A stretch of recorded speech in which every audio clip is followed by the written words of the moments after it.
পাউরুটির পরোটা কখনোই খাননি, এইভাবে একবার বানালে বারবার বানাতে চাইবেন। পাউরুটির ধারগুলো প্রথমে গুঁড়ো করে নিচ্ছি।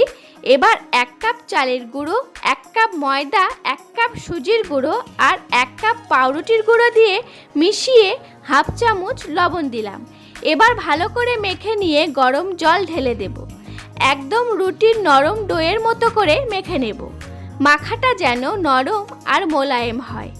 এবার এই ডোতে একটু তেল মেখে 10 মিনিট ঢেকে রেস্টে রেখে দেব।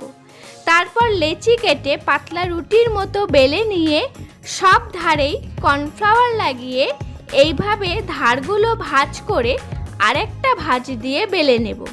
তারপর তাওয়াতে 2 পিঠ তেল দিয়ে ভালো করে ভেজে নেব।